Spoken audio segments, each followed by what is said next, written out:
navugaga ngo umuntu wumvirwa n'ijuru afite umutima w'abantu. Amen.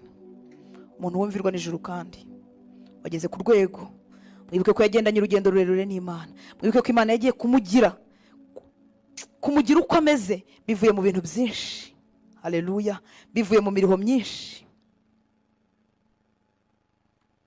bivuye kandi no mu butabazi bwinshi, aho yagiye abona Imana imucira inzira ntaho byari kuva. Haleluya. Umuntu wumvirwa n'ijuru kandi yibuka iteka, umutima we uhinduka igicaniro cyo kuramya. Haleluya. Burya ikidutera kugendana n'Imana neza, kidutera gukorera Imana tudacogora, kidutera kudacibwa intege, no guhora twibuka ibyo Imana yakoze mu buzima bwacu. Haleluya. Abantu baryohe mu rugendo rw'agakiza, abantu bategereje Imana bafite kwizera, ni abantu bahora bibuka ibyo Imana yamaze gukora. Haleluya. Niba nta n'igitangaza na kimwe mu bifatika by'umubiri wari wabona, ariko byibuza wibuka ko wabariwe ibyaha. Icyo ngicyo cyagombye kugutera gukorera Imana ubudasiba, cyagombye kugutera kwiringira Imana. Yagikoze ko n'ibindi zabikora. Haleluya. Aba bantu bumvirwa n'ijuru, imitima yabo ni igicaniro cy'amashimwe, ni igicaniro cyo kuramya. Haleluya. Bibuka iteka ineza y'Imana. Muri Esiteri 9:20 kugeza kuri 22b, ubu butabazi bumaze kubageraho, Moridekayi yatanze itegeko mu Bayuda hose ko uyu munsi uzababera umunsi w'umunezero no guhora bibuka mu myaka yabo yose. Na n'uyu munsi Abayuda barakizihiza Purimu, barakizihiza ubu butabazi babonye. Haleluya. Murongo 20:9 ngo hanyuma Moridekayi yandika ibyo abyohereza Abayuda bose bo mu bihugu by'umwami Ahasuwerusi byose, aba hafi n'abakuri, abategeka ko umunsi wa 14 n'uwa 15 w'ukwezi Adari bayigira iminsi mikuru uko umwaka utashye, kuko iyi minsi ari Abayuda baruhukiyemo abanzi babo. Haleluya. Haleluya. Ikidutera imbaraga zo kutajya mu byaha, ikidutera imbaraga zo gukorera Imana, ni ukwibuka ineza y'Imana mu buzima bwacu. Ikidutera gushima, ikidutera kurira, ikidutera gupfukama, ikidutera kuzamura amaboko, ikidutera kuboroga, ikidutera gukorwa mu marangamutima yacu, ni ukwibuka ineza y'Imana. Haleluya. Wabariwe byinshi, ashima cyane, ntajya impaka n'Imana, ntakorwa isoni zo gukorera Imana, ntakorwa isoni zo kubyinira Imana. Haleluya. Ariko umuntu wigize, umuntu uzi ko ubutabazi afite abifitemo uruhare, abigendamo buke buke. Amen. Agenda gentleman. Kuko harimo agace k'ubwenge bwe, harimo agace k'imbaraga ze, harimo agace k'amafaranga ye. Ariko abantu, haleluya, bazi ko byose babikesha Imana, bayishima ubudasiba. Haleluya. Mu mitima yabo hari inzandiko zanditse mu mitima yabo badashobora kwibagirwa. Ibyo bibatera gukomeza gushima Imana, gukomeza kwiringira Imana. Haleluya. Bafite amakuru mu mitima yabo, bafite inzibutso mu mitima yabo ziyose ko Imana yabanye nabo hahandi izongera ikabana nabo. Haleluya. Muri Samweli wa mbere ibice 6,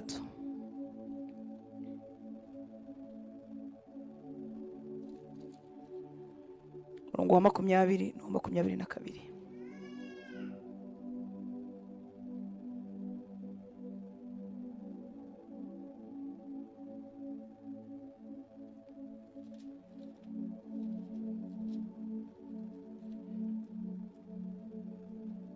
Ni Samweli wa kabiri ibice 6 20 na 22.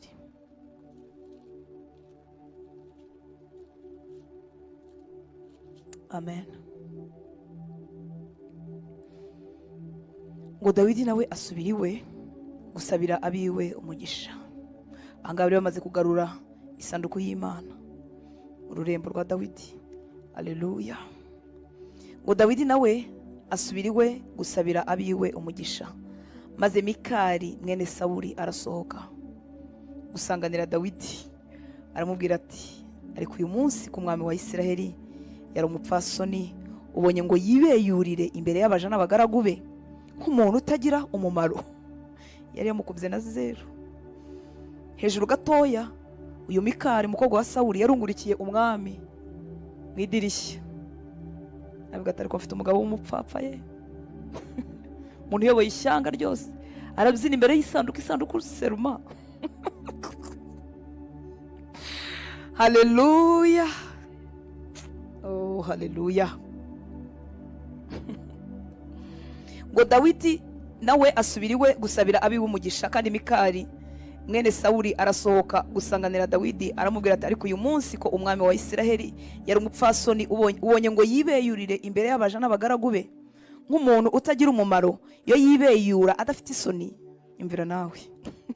Ngo Dawidi asubiza Mikali ati nabikoreye imbere y'Uwiteka wantoranije akandutisha so n'urubyaro rwe, haleluya, rwose akangira umutware w'ubwoko bw'Uwiteka aribwo Isiraheli, nicyo gituma nzajya niyereka imbere y'Uwiteka, kandi ku bwanjye nzarushaho kwigira insuzugurwa no kwicisha bugufi, ariko abo baja uvuze bazanyubaha.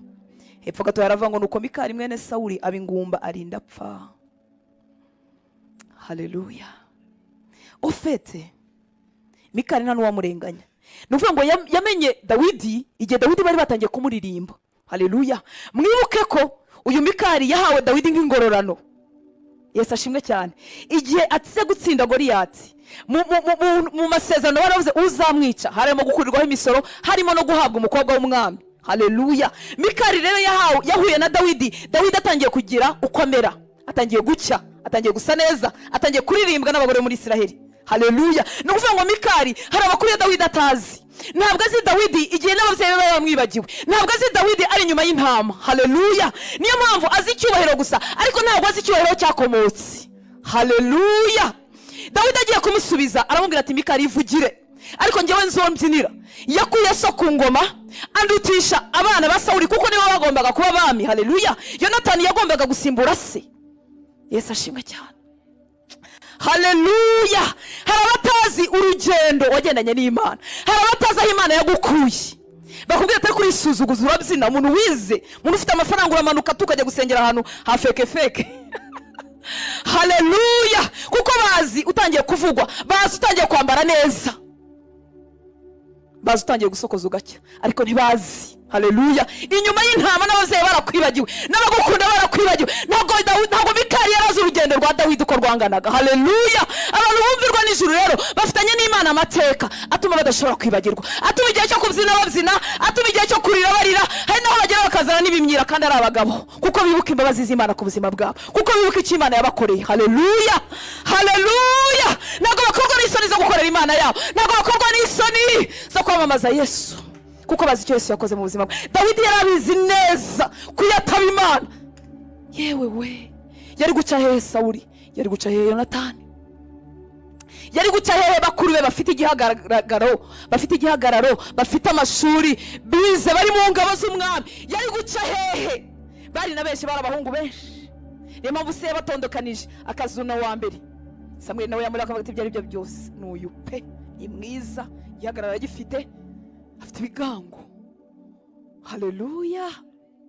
Yari guca hehe? Uwa kabiri, uwa gatatu yari guca hehe bakuru be? Ariko Dawidi yarazi neza ko ari Imana. Haleluya. Abantu bageze kuri urwego rwo kumvirwa n'ijuru bafitanye n'Imana amateka, bafitanye n'Imana ababanga. Amen.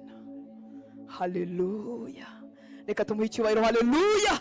Wadukuye inyuma y'intama, wadukuyeho abantu batatwibuka. Umuntu rero ukubonye watangiye kwibuka ntazagushuke. Navugaga ngo umuntu wumvirwa n'ijuru afite umutima w'abantu. Amen. Umuntu wumvirwa n'ijuru kandi wageze ku rwego, mwibuke ko yagendanye urugendo rurerure n'Imana, mwibuke ko Imana yagiye kumugira uko ameze bivuye mu bintu byinshi.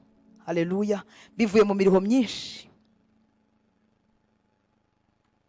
bivuye kandi no mu butabazi bwinshi, aho yagiye abona Imana imucira inzira ntaho byari kuva. Haleluya. Umuntu wumvirwa n'ijuru kandi yibuka iteka, umutima we uhinduka igicaniro cyo kuramya. Haleluya. Burya ikidutera kugendana n'Imana neza, kidutera gukorera Imana tudacogora, kidutera kudacibwa intege, no guhora twibuka ibyo Imana yakoze mu buzima bwacu. Haleluya. abantu baryohewe mu rugendo rw'agakiza, abantu bategereje Imana bafite kwizera, ni abantu bahora bibuka ibyo Imana yamaze gukora. Haleluya. Niba nta n'igitangaza na kimwe mu bifatika by'umubiri wari wabona, ariko byibuza wibuka ko wabariwe ibyaha. Icyo ngicyo cyagombye kugutera gukorera Imana ubudasiba, cyagombye kugutera kwiringira Imana. Yagikoze ko n'ibindi zabikora. Haleluya.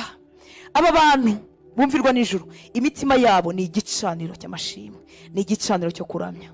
Haleluya. Bibuka iteka ineza y'Imana. Muri Esiteri 9:20 kugeza kuri 22b, ubu butabazi bumaze kubageraho, Moridekayi yatanze itegeko mu Bayuda hose ko uyu munsi uzababera umunsi w'umunezero no guhora bibuka mu myaka yabo yose. Na n'uyu munsi Abayuda barakizihiza Purimu, barakizihiza ubu butabazi babonye. Haleluya.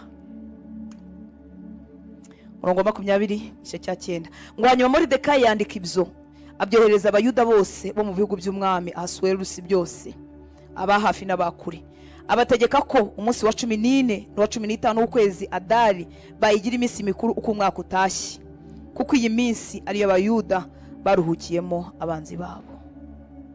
Haleluya. Haleluya.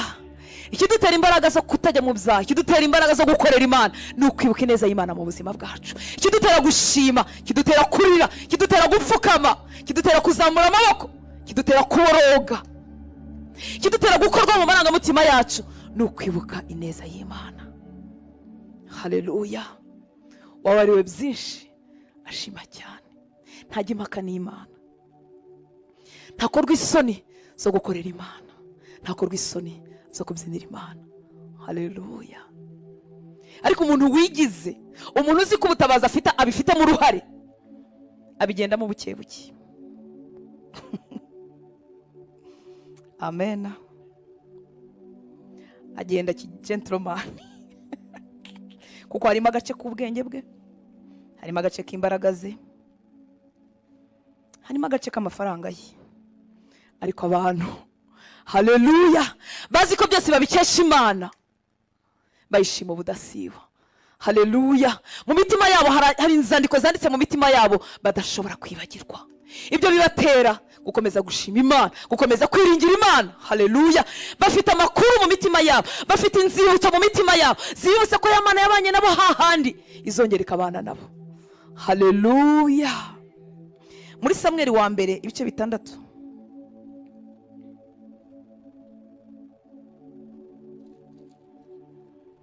murongo wa 20 no 22.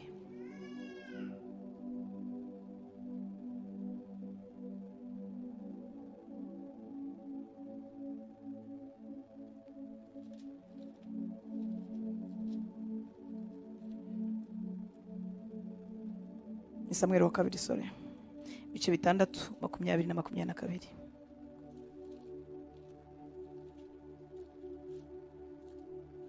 Amen. Ngo Dawidi nawe asubiriwe gusabira abiwe umugisha. Ahangaha bari bamaze kugarura isanduku y'Imana mu rurembo rwa Dawidi. Haleluya. Ngo Dawidi nawe asubiriwe gusabira abiwe umugisha, maze Mikali mwene Sawuli arasohoka gusanganira Dawidi, aramubwira ati, ariko uyu munsi ku mwami wa Isiraheli yari umupfasoni, ubonye ngo yibeyurire imbere y'abaja n'abagaragu be nk'umuntu utagira umumaro. Yari yamukubye na 0. Hejuru gatoya, uyu Mikali umukobwa wa Sawuli yarungurikiye umwami mu idirishya, avuga ati, ariko afite umugabo w'umupfapfa ye. Umuntu uyoboye ishyanga ryose arabyina imbere y'isanduku seruma. Haleluya. Oh, haleluya. Ngo Dawidi nawe asubiriwe gusabira abiwe umugisha, kandi Mikali mwene Sawuli arasohoka gusanganira Dawidi, aramubwira ati, ariko uyu munsi ko umwami wa Isiraheli yari umupfasoni, ubonye ngo yibeyurire imbere y'abaja n'abagaragu be nk'umuntu utagira umumaro. Iyo yibeyura adafite isoni, imvira nawe.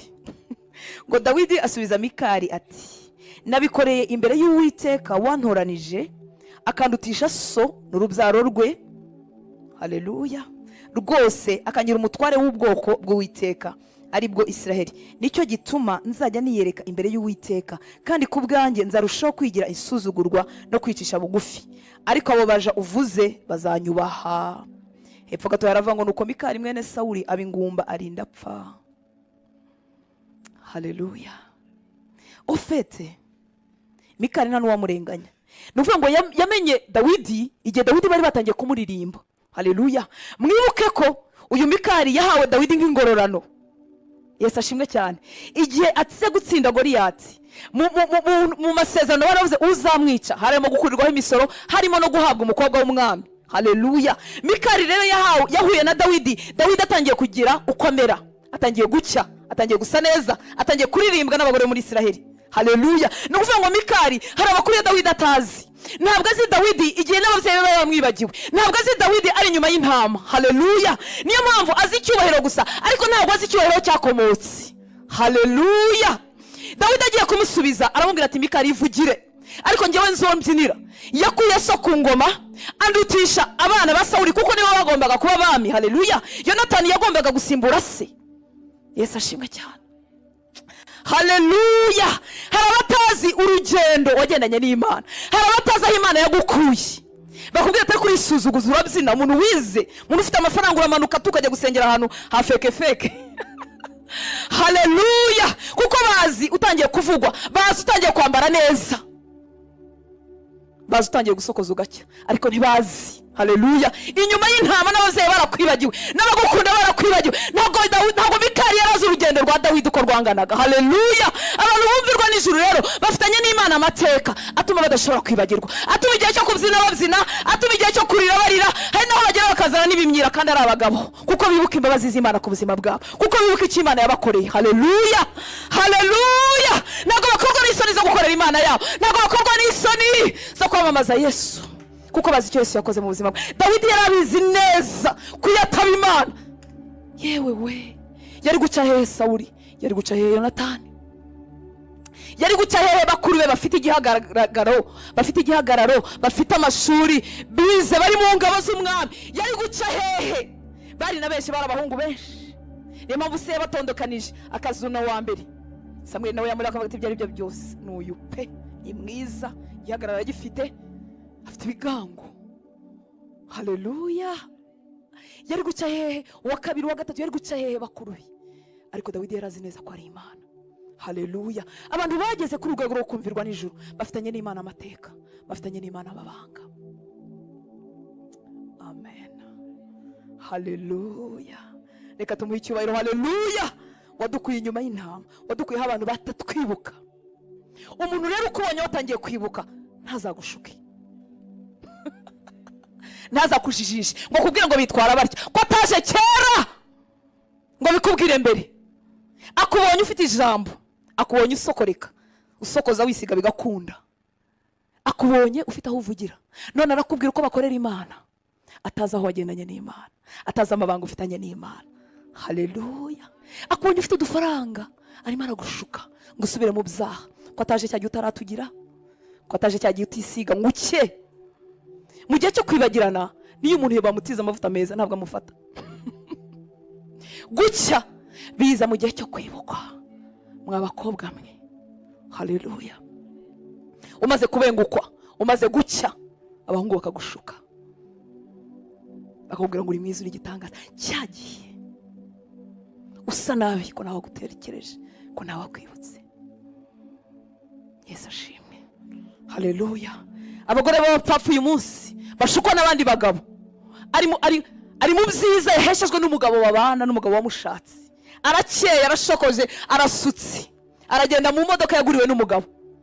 Ubupfapfa bukamutera kwemera abagabo b'ibirara, akibagirwa ko icyo cyubahiro yahawe n'izina afite ry'umugabo ntakivamo.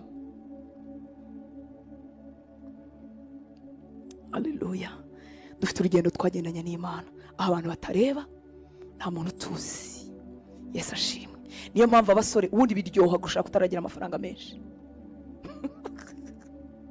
Kuko uwo mukobwa ntuzi niba ari amafaranga ashaka, ntuzi niba yagukunze.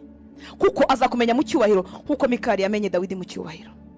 Narangiza kubwire ntago batura bingana gutya, ariko nawe uzajya utanga icyacumi kuva mu kwa mbere kugeza mu kwa kangahe, kuko yagusanze waramaze kuyagira, ntazi aho yakuye, ntazi igihe Imana yaguhaye. Haleluya. Nushaka umukobwa udakijijwe neza, azabwa atari ku muntu w'umugabo arara mu rusengero, vrema ntutekereza siga umugore nkanjye mu buriri, azakubuza gusenga kenshi, azakubwira ko rimwe na rimwe ari byiza kubyukira muri siporo, kuko uri umusore mwiza. Ntazi ubwo bwiza, ntazi amafaranga yo kumushaka aho yakuye, ntazi amafaranga y'inkana aho yakuye, ntazi amafaranga yishyura inzu yubaka iyo nzu aho yakuye. Reka umuntu wagusanze mu cyubahiro ntaza kwigisha kugendana n'Imana. Haleluya, haleluya. Dawidi aravuga ngo nzakomeza kwigira isuzugurwa, nzakomeza kubyinira Imana yanjye, nzakomeza kwitera hejuru. Haleluya. Ngo kandi abo baje nabo bagara kuvuga nabo bazakomeza kunyubaha. Imana yakubahishije, iba yakubahishije. Si ikibazo cyo kubyina, si ikibazo cyo gusakuza, si ikibazo cyo kwikorera, ni ikibazo cyo gushyirwaho n'Imana ubwayo. Haleluya. Yaguteretse ahantu nta muntu wakumanura. Kadoye si icyubahiro. Haleluya, haleluya. Aragikwiriye umwami w'abami. Aba bantu rero bafite umutima urimo igicaniro cyo kuramya. Oh haleluya. Ese ushobora gushaka Imana kugeza igihe Imana ize kugushaka ikavuga ngo hari amakuru rero ufite i Karongi, hari amakuru ufite mu muryango ibunaka, hari amakuru ufite mu kazi runaka, ikaza kugukonsirita mukabivuganaho. Imana irazibwira Abraham ngo hari amakuru numvise i Sodoma, ko abantu bagomye, ko biyanduje, ko bahindutse abatinganye, ko barimo gukora ibintu byanduye cyane, none manukiye kureba ko ayo makuru ari uy'ukuri, kandi nisanga n'abakiranutsi bariyo nzabarimbura. Abraham yuka ko hariyo bene wabo, ibuka ko ari Loti, aramubwira ati Mana nose warimbura abakiranutsi n'abakiranirwa. Baradiringa, baraganira. Abraham apropose Imana, aramubwira ati se nusanga abakiranutsi 50 uzaharimbura? Imana iravuga ngo oya, ntabwo nzaharimbura. Nusanga 30 baramanuka barinda bagera ku 10, baganira nko kw'inshuti ziganira. Haleluya. Ijuru ribasha kumvira icyo Abraham avuze. Bagarukiye ku 10. Ushobora kuba Abraham yarabaze, kabara Loti, kabara umugore, kabara abana, kabara abakwe, avuga ati ibyo bise 10 bazabonekayo, kangarukiriza. Atazi ko abakwe batitaye ku Mana, kuko Loti yakoze ku bakwe ngo barabiseka. Irabwiye ngo nimuze duhunge, umuriro ugiye gutwika iyi Sodoma na Gomora. Barabiseka barigendera, uvuga ngo bari mu bahiye. Yesu ashimwe. Haleluya. Abraham aganira n'Imana nk'uko umuntu aganira n'inshuti ye. Imana yaje tugirire neza. Iyo twakuye ibishimwa mu bigo, Yesaya 15:19, iyo twatandukanyije ibishimwa n'ibigaba, duhinduka nk'akanwa k'Imana, turavuga bikaba. Haleluya. Tukifuza bigashyirwa mu bikorwa, tukifuriza umuntu ibyiza bigakunda, tukifuriza umuntu umugisha akawuhabwa. Amen. Impamvu ibintu byose Imana ibikora nuko ibara ko nugirirwa nabi igomba kuziyaranje ikabihinduramo ibyiza. Niyo mpamvu idatuma upfa gukorwaho. Haleluya. Abaroma 8:28 avuga ngo kandi tuzi ko kubakunda Imana byose bifatanyiriza hamwe kubazanira ibyiza, aribo bahamagawe uko yabigambiriye. Iyo iretse rero kubakunzi bayo, ku bantu bafitanye nayo ubusabane bwimbitse, iretse ikibi kikabageraho, iba yaramaze gukarikira, iba yaramaze kubara, iba yaramaze kwegeranya ibizatuma cya kibi kiva mu ibyiza. Amena. Haleluya. Kuko kubakunda Imana byose bifatanyiriza hamwe kubazanira ibyiza. Iyo yemeye kwirukanwa ku kazi, iba yaramaze gutegura akazi karenza ko ngako, iba yaramaze gutegura amaronko arenza ayo ngayo. Iyo yemeye umukunzi wayo agakorwa n'isoni, navuze umukunzi wayo. Haleluya. Navuze umuntu ufitanye nayo ubusabane. Iyo yemeye akagira ikintu kimukoraho, iba yaramaze gutegura icyiza kizava muri icyo ngicyo. Yesu ashimwe. Haleluya. Niyo mpamvu yemeye Yesu inshuti ye Lazaro igapfa ikanabura, kuko yari izi ko igomba, haleluya, kwerekana ko adakiza indwara gusa, ahubwo azura n'abapfuye. Kuko yari izi ko icyubahiro kigomba kugaragara hari iwabo wa Lazaro kigomba kuba cyinshi cyane, kuko yari izi ko, haleluya, Lazaro agiye kuba ikimenyetso kigaragaza imbaraga z'Imana. Abakunzi b'Imana ikibageraho, Imana iba yamaze kubara ibindi byiza izabikuraho. Niyo mpamvu itemera ko ibintu byose bipfa kubageraho. Amen. Aba bantu b'Imana, aba bantu bafitanye n'Imana babanga, ntibapfa gukorwaho. Igihe kimwe Aburahamu mu ntege nkeya ze yarahunze, ahungira i Gerari. agezeyo ubwoba buramufata, asezerana n'umugore we Sara, aramubwira ati umva twumvikana, uri mwiza cyane mugore wanjye, none tugera hariya ahantu ntuzavuge ko uri umugore wanjye batazanyica bakagusigarana, uvuge ko uri mushiki wanjye, nanjye ndavuga ko ni musaza wawe. Ni umuntu ufitanye n'Imana amabanga, ni umuntu Imana yavanye muri buriya bakarudaya, ni umuntu wizeye Imana atarabibona n'abandi bantu. Yesu ashimwe. Ariko ubwoba buramufashe, bigenda bityo. Bahageze kuko Sara yari mwiza. Haleluya. Abagaragu b'umwami baravuga ati hari umugore w'igitangaza wadutse muri iki gihugu. Ntabwo byanditse muri Bibiliya, ariko umwami w'i Gerari yahamagaye Sara aranamujyana, bagira niwe. Tekereza iryo joro umukunzi w'Imana Aburahamu ko yaraye azi ko umugore w'umwami yamutwaye, nta mbaraga afite zo kumukurayo. Ni umusuhuke, ariko ni umusuhuke ufitanye n'Imana amabanga. Haleluya. Ni umusuhuke wakoranye n'Imana urugendo, ni umusuhuke wabwiwe n'Imana ibintu. Umwami w'i Gerari nigeze akora kuri Sara, nigeze aryamana nawe, ariko aryamye ninjoro. Haleluya. Itangiriro 20:3 ngo maze Imana ibonekera Abimeleki mu nzozi ninjoro, iramubwira iti umeze nk'intumbi, mu yandi magambo wapfuye kuko watinyutse gukora ku mugore w'inshuti yanjye. Haleluya. Niyamukozeho ntibaryamanye ariko yapimye. Haleluya. Birashoboka ko umuntu yakundana n'Imana, Imana ikamurinda n'ifuhe ryinshi. Imana iramubwira iti umeze nk'intumbi, urapfuye mwami Abimeleki. Mwami Abimeleki aravuga ati ariko urabundenganyije. Namubajije arambwira ngo ni mushiki we, mbaza umugabo arambwira ngo ni musaza we, none se mwami wahora umuntu ubusa?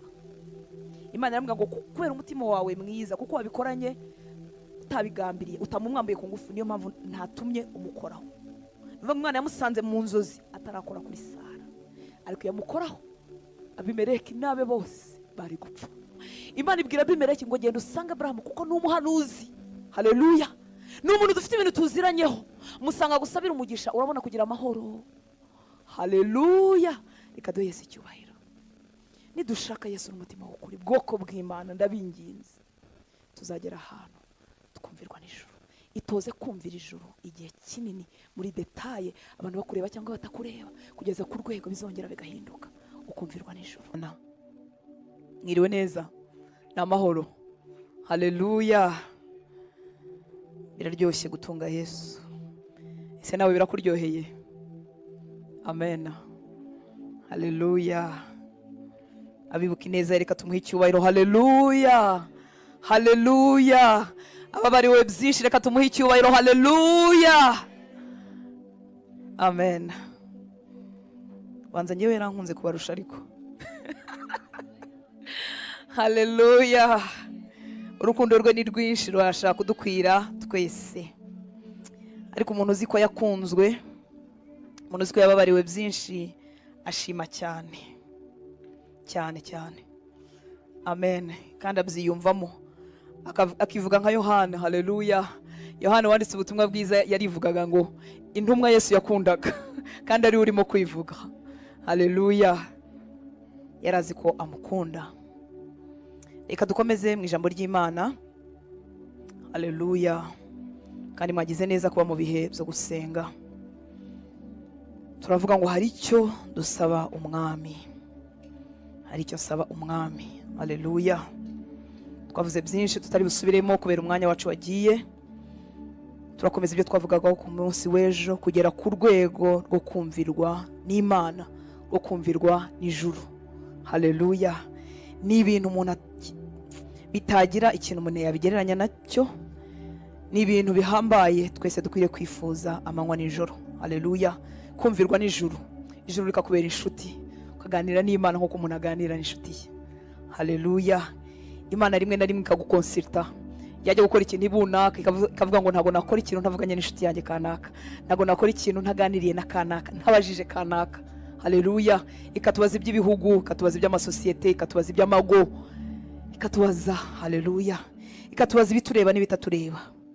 Mu by'ukuri i Sodoma nta kintu cyarebagayo Aburahamu, ariko kubera ubucuti yarafitanye n'Imana, yari ameze nk'umuntu uhagarariye Imana ku isi. Haleluya. Imana iribwira ngo nta kintu nakora i Sodoma ntavuganye n'inshuti yanjye, ntavuganye n'umuntu umpagarariye, ntavuganye n'umuntu ushobora kwizera nkamubaza amakuru tukabiganiraho. Haleluya. Ndakwifuriza kuba uwo muntu. Ikintu gikomeye twavuzemo nuko twavuze ko bizanwa no kumara igihe umuntu yumvira ijuru, yumvira Imana. Haleluya. Ntago bicurama ngo twumvirwe n'ijuru. Twumvirwa n'ijuru tumaze igihe kinini, imyaka myinshi twumvira Imana muri detaye, abantu bareba batanareba. Haleluya. Umuntu rero ugeze kuri uru rwego rwo kumvirwa n'ijuru, amen, hari ikintu agira. Haleluya. Cyangwa se hari ibintu agira umutima w'abantu. Haleluya. Reka dusome muri Esiteri ibice 8 3 kugeza kuri 5. Umutima w'abantu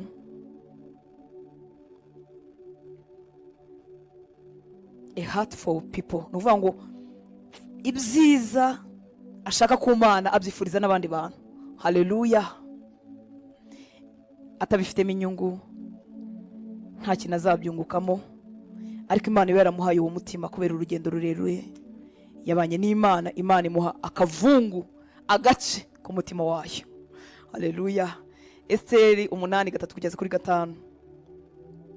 Ngo hanyuma Esiteri yongera kuvugira imbere y'umwami, amwikubita imbere, amwinginga arira, ngo amareho inama mbi ya Hamani umwagagi n'imigambi ye yari yagambiriye kugirira abayuda. Mwibuke ko ahangaha tugeze ku gice cya 8. Hamani yari yamaze guhanwa, Esiteri yari amaze kugirirwa neza, umwami yari yamenye Esiteri uwo ari we, Moridekayi uwo ari we. Haleluya. Ariko Esiteri ntiyagarukira aho ngaho. Esiteri yaraguwe neza, yaratonye ku mwami, yaraguwe neza ibwami, yarafite icyubahiro cyose, yari yemewe, yarakunzwe, kundwakajwe, ariko ntiyagarukira aho ngaho. Haleluya. Ngo hanyuma Esiteri yongera kuvugira imbere y'umwami, amwikubita imbere, amwinginga arira. Haleluya. Yariraga atari ibyo yigira. Yesu ashimwe cyane. Yariraga bivuye mu ndiba y'umutima we, afite agahinda ka bene wabo. Haleluya. Abantu bageze ku rwego rwo kumvirwa n'ijuru bafite umutwaro cyangwa se umutima umeze nk'uwa Kristo. Amen. Ngo yinginga umwami arira, amusaba kugira ngo amareho imigambi ya Hamani, kuko Hamani yari yohereje inzandiko zose kugira ngo bagirire nabi abayuda. Ku murongo wa 4 ngo umwami atunga Esiteri, arongera amutunga inkoni y'izahabu. Nuko Esiteri arahaguruka ahagarara imbere y'umwami, aravuga ati umwami nabishima kandi niba mutonnyeho ibyo mvuga bikamutunganira, nkaba nkundwakaye, ndabinginga ngo bandike inzandiko zo gukura izo Hamani mwene Hamedata umwagagi yagambiriye, akazandikishiriza kurimbura abayuda bari mu bihugu by'umwami byose. Nuvuga ngo Esiteri arimo aringinga, arimo aratakamba, arimo arahendahenda umwami, nta kindi ashaka. Haleluya. Afite icyubahiro cyose, afite ibintu byose umuntu yakwifuza, ariko arimo arabikorera kubera ko afite umutima w'abantu. Haleluya.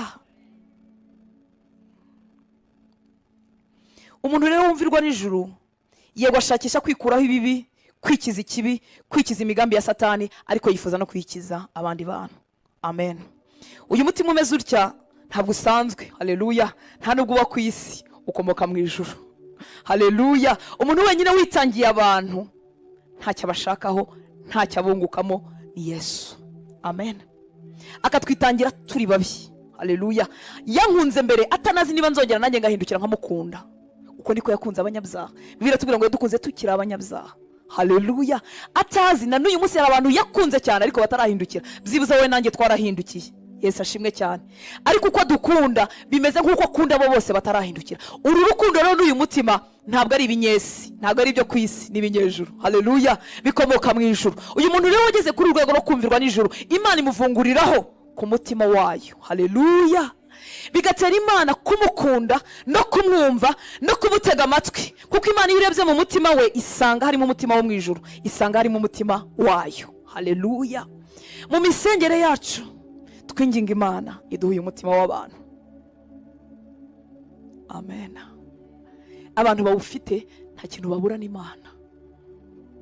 Batarasenga Imana irumva, kuko umutima wayo urasa n'umutima w'Imana. Haleluya. Imana yibona muri bo, kubagirira neza no kubatabara birayorohera. Haleluya. Nidusenga dusaba Imana iduhe kuri uyu mutima. Amen. haba abandi bantu bakeya tubona muri Bibiliya bafite kuri uyu mutima, bagiye bakoreshwa n'Imana muri ubwo buryo.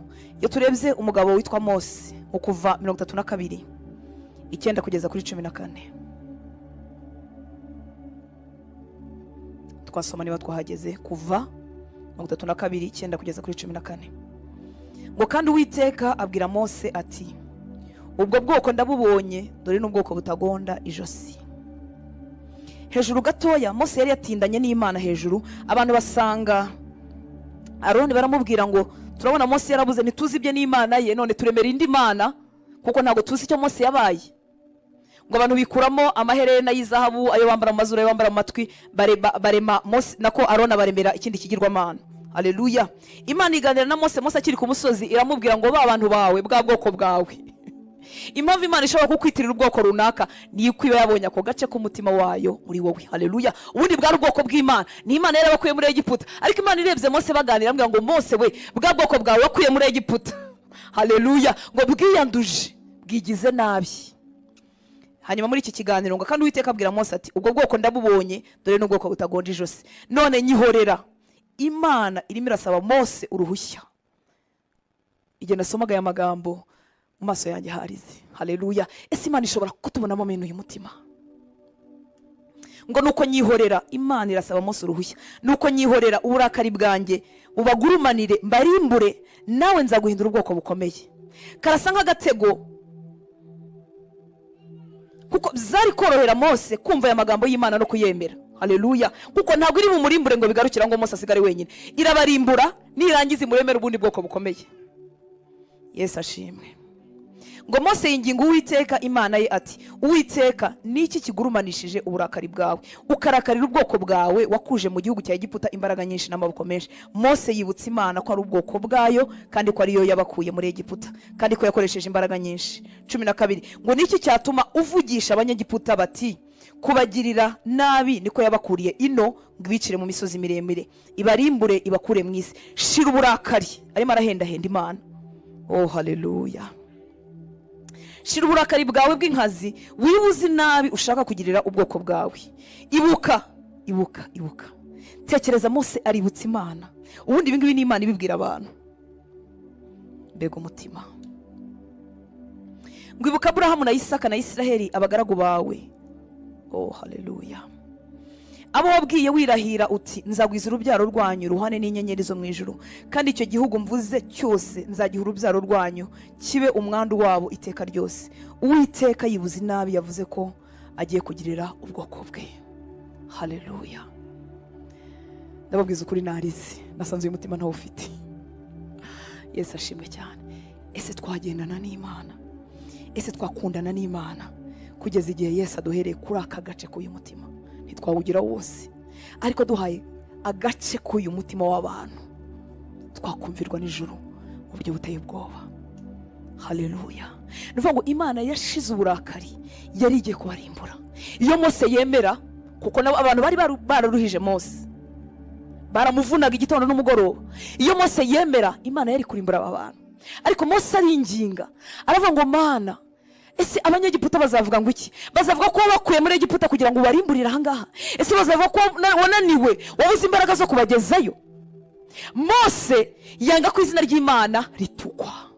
Haleluya. Ngo Uwiteka ashira uburakari. Mose afata umwanya wo kwibutsa Imana amasezerano, aravuga ngo Mana, ibuka kuri Imana ya Abrahamu, ibuka kuri Imana ya Isaka na Yakobo. Ibuka Mana ko wavuze kuzabaha kiriya gihugu. Ibuka Mana ko wavuze kuzabahindura ubwoko bukomeye.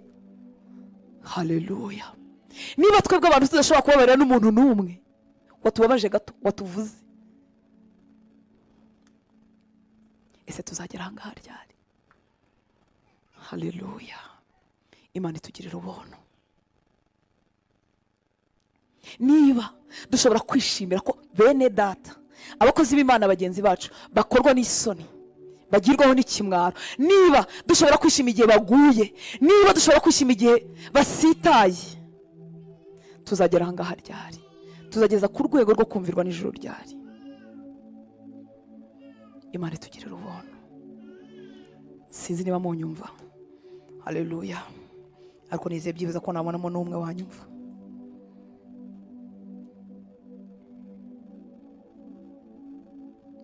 uyu mutima Mose yari yarawukuye hehe?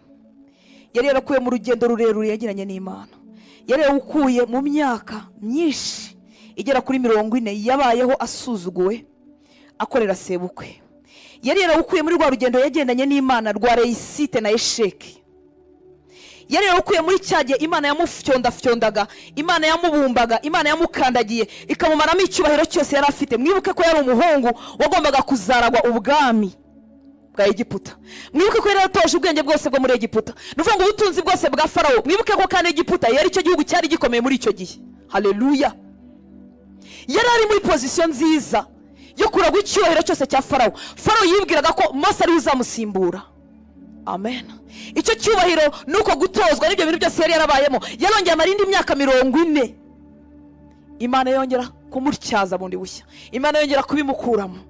Sinzi iyo myaka 40 icyo Mose yavuganaga n'Imana. Haleluya. Ariko rezilita icyabivuyemo nuko Mose yavuyeyo afite umutima w'igitangaza. Amen. Imana iragukunda kandi kwitayeho. Haleluya. Nuza n'umutima wawe wose, nuyishaka n'umutima wawe wose, ntiwibaze ngo ibingibi nzabigeraho ryari. Yemerere gusa uyibwire ngo ndaje mwami, ndaje nk'uko ndi, ungenze uko ushaka. Haleluya.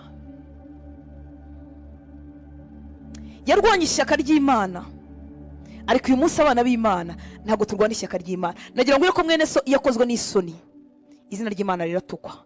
Iyo yakoreye Imana igihe kirekire hanyuma agakorwa n'isoni, izina ry'Imana riratukwa. Ariko Mose mu kwinginga yaravuze ngo girira abantu barinde abanyegiputa, abatakebwe, abatazi Imana tugendana, batazumva amakuru y'uko wananiwe mu rugendo. Iyo mwene data aguye, mwene data akozwe n'isoni, abanyegiputa, abatazi Imana, abafilisitiya bagaye Imana yacu. Ese twabikozeho iki? Ese twinginze bingana iki? Imana idutabare bwoko bw'Imana, iduha umutima mushya. Haleluya.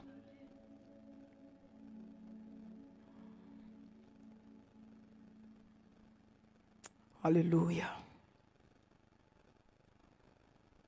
Mfiteho agace gateye isoni, ndasaba Imana ngo impe kanini. Niba umurokora ashobora gusenga kugira ngo mwene se bamwirukane mu kazi akajyemo, nuko tudafite umutima. Imana ifite ibintu byuzuye isi, ntago yakuburira kukugirira neza itabanje guhemukira undi. Haleluya. Amen. Haleluya. Igihe kimwe nagiye gusaba serivisi ahantu umuntu arambabaza cyane. Kuko umuntu agusuzugura akagukuba na zero akakubabaza. Soka numva mbabaye ngeze muri parking. Ndavuga ngo Mana, uyu muntu ningaruka sinzamusanga. Nari mwirukanishije mu yandi magambo. Agatima karongera karakubita. Ndavuga ko Mana, uyu muntu nawe afite abana akeneye. Abantu be bakeneye kwiga, akiri umushahara. Ndongera nigarura. Ndavuga Mana, basho uzamwimure. Ushaka kuzamuye promotion, ushaka kuzamujyana ahandi. Ariko ningaruka muri iyo office sinzadiringe nawe. Sinzasanga ari uhari. Ariko agatima ko kwigarura kava kuri, kubera ko tudafite umutima nk'uwa Mose. Haleluya.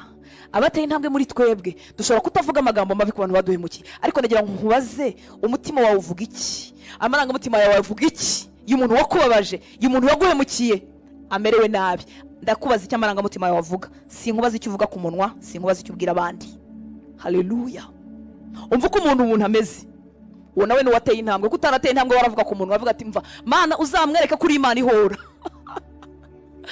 Oh, wateye intambwe rero ashobora kutavuga ku munwa, ariko amaranga mutima akavuga ati reka yumve ni wowe wabyiteye. Reka uyu mugoroba Imana ituguranire. Haleluya. Iduha umutima umeze nk'uwayo kugira ngo ijuru ritwumvire. Yesu ashimwe. Haleluya. Aba bantu Mose arimo asabira nibo bamuje kwinjira i Kanani, kuko baramurakaje akubita urutare, kandi yahamagariwe uwo munsi kurubwira. Imana imuzamura ku misozi hejuru imwereka i Kanani nuko hameze, ariko aravuga ngo ntabwo uzajyayo. Ariko kubera hari abandi mabanga bari bafitanye, Imana ubwayo niyo yamwishyinguriye. Haleluya. Reka duhe Yesu icyubahiro. Haleluya. Tugira inzara n'inyota, dusaba Imana idutabare, iduha umutima, kandi bizashoboka. Mose yari umuntu usanzwe, ndetse ntabwo yari afite umwuka wera nk'uwo twebwe dufite uyu munsi. Amen. Muri aba bantu bagize uyu mutima harimo Yosefu. iyo turebye mu Itangiriro ibice 50 umurongo wa 15 kugeza ku wa 17. Se wa Yosefu amaze gupfa, bene se bamupangiye imipango, baribwe bati Yosefu azibuka inabi twamugiriye aduhore. Haleluya. 15 Itangiriro 50:15. Ngo bene se wa Yosefu babonye ko se yapfuye, baravugana bati ahari Yosefu azatwanga atwiture rwose inabi twamugiriye. Haleluya. Yasomye uyu murongo bintera kumenya neza icyatumye Imana ihitamo Yosefu ntihitemo bakuru be. Bari bafite umutima utandukanye n'uwa Yosefu, bari bafite ubucenga n'ubucakura n'ububi bwinshi. Nyuma y'imyaka no kugirirwa neza n'ibyo Yosefu rero bakoreye ntibigeze bahinduka. Haleluya. Barongeye bateka imitwe hagati yabo, baravuga ngo reka dusange Yosefu tumubeshye ko data yasize avuze, kandi ntabyo yari yavuze. Imana yacu ireba mu mutima, niyo mpamvu dukwiriye kugira imitima mishya. 16 ngo batuma kuri Yosefu bati so tarapfa yaradutegetse, kandi ubwo barimo barabeshya. Yaradutegetse ati muzabwire Yosefu ibi, kandi Yakobo ajya gupfa yiganire na Yosefu, yahamagaye abana babavugaho umugisha n'ibyo bazaba. Ibi ntabyo yari yarababwiye, kwari ukwirwanaho kw'amanyanga. Muzabwire Yosefu ibi, yaravuze ngo arakwinginze babarira bene so igicumuro cyabo, ko bari bazi ko Yosefu ari bwumve ibyo Yakobo yavuze cyane.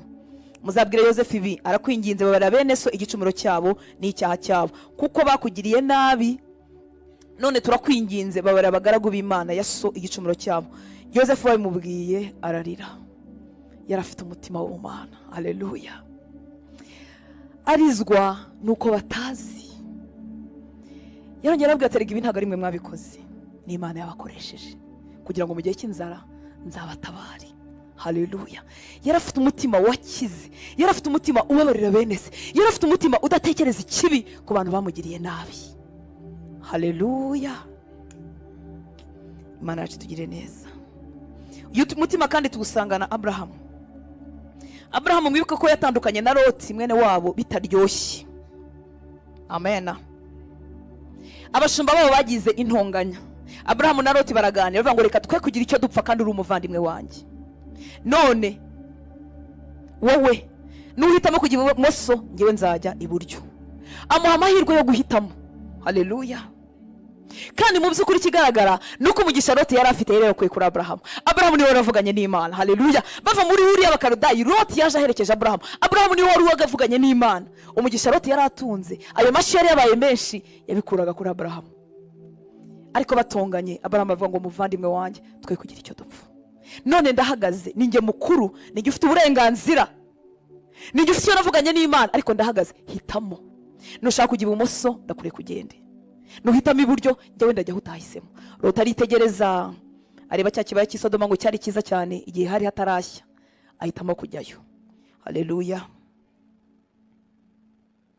Ikinyereka ko Abrahamu yari afite uyu mutima, ku murongo wa 14 Itangiriro 13 ngo Abrahamu yumvise yuko mwene wabo yafashwe mpiri, nuvuga ngo Isodomu haratewe, mu bafashwe mpiri na Loti agendamo. Haleluya.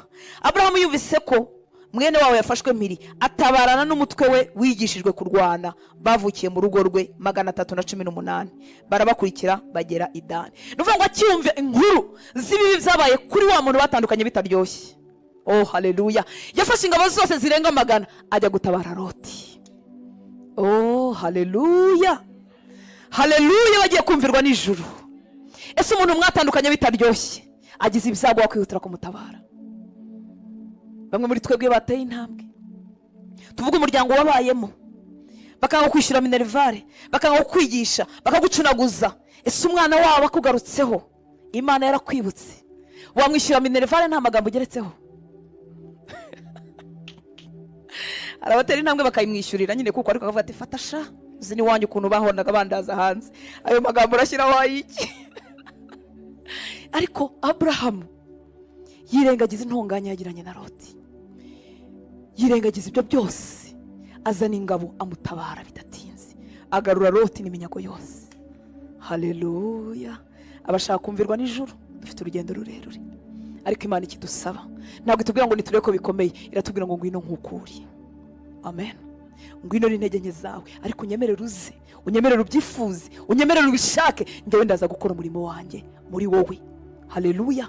Yaduhamagaye izi ntege nke zacu, izububi bwacu, ariko icyo yifuza nuko twaza tukayibwira ngo Mana ntago mbishoboye, tukareka kwiyemera, haleluya.